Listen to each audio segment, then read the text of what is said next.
இன்றைக்கு அருமையான ஒரு ஸ்னோ சென்டருக்கு வந்திருக்கிறேன். இந்த ஸ்னோ வந்து ஒரு ஆர்டிபிஷியல் ஸ்னோ.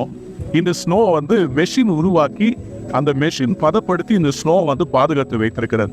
ஆனா இயற்கையில ஆண்டவர் பூமியில கொடுக்கிற ஸ்னோ இருக்கு பாத்தீங்களா, இந்த ஸ்னோ வந்து அப்படியே கட்டியா மேல இருந்து விழுகிறது இல்லை, ஸ்னோ ஃபிளேக்ஸா வருது.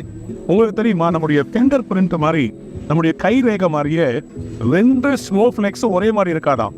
ஒவ்வொரு ஸ்னோ ஃபிளேக்கும் டிஃப்ரெண்டா இருக்குமா. அது மட்டும் இல்லை, இந்த ஸ்னோ ஃபிளேக்ஸ் எல்லாம் கீழே இறங்கி வர்றதுக்கு it will pick up a particle from the sky. அதாவது வானத்துல அந்த ஏர்ல இருக்கிற ஒரு பார்ட்டிகல் இந்த மாய்ஸ்சர் வந்து பிடித்துதான் ஸ்னோ ஃபிளேக்கா மாறுதான். இந்த ஸ்னோல இன்னைக்கு சின்ன பிள்ளைங்கள்லாம் எவ்வளவு சந்தோஷமா இப்படி விளையாடிட்டு இருக்கிறாங்க பாத்தீங்களா. இதை பார்க்கும்போது எவ்வளவு மன ரம்மியமா இருக்குது. இந்த ஸ்னோவை கடவுள் தான் உருவாக்குகிறார். வானத்திலிருந்து இந்த ஸ்னோவை வந்து பூமிக்கு கொண்டு வரார். இவ்வளவு ஆச்சரியமான தேவனுடைய செயல். இங்கே இவங்க ஆர்டிபிஷியலா இந்த ஸ்னோவை உருவாக்குறாங்க. ஆனா பூமியின் மேல ஆண்டவர் இறங்க வருகிற அந்த பனி எவ்வளவு விலையில பெற்றது. இதுக்காக இந்த ஸ்னோ பத்தி பேசுறீங்க பாஸ்டர், இதுக்கு எங்களுக்கு என்ன சம்பந்தம் இருக்குதுங்க? ஆண்டவருடைய வார்த்தை உங்க மேல எப்படி வரப்போகுதுன்னா, இந்த ஸ்னோ மாதிரி இறங்கி வரப்போகுது. ஸ்னோக்கு நீங்க போய் ஜெபம் பண்ண வேண்டியதில்லை.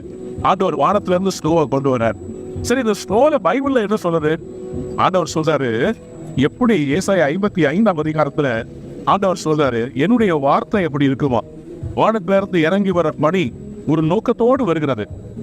எதற்காக?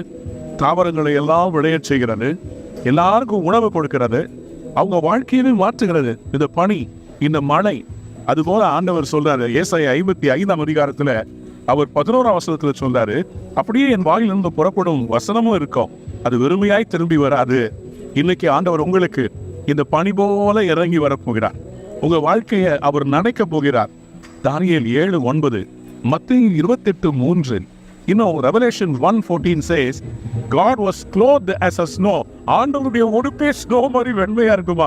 அது மட்டும் இல்ல, ஆண்டவர் சொல்ற உங்க பாவங்கள் ரத்தாம்பரம் போல இருந்தாலும் அதை எல்லாம் நான் கழுவி பரிசுத்தப்படுத்தி உரை பனியம் போல மாத்திடுறேன். Whatever dirty our sins are, however dirty they are, God says I will wash them and clean them and you will shine like snow. இன்னைக்கு ஆண்டவர் உங்க வாழ்க்கையில பனி போல இறங்கும் பரிசுத்த ஆவியானவர் வரப்போறாரு.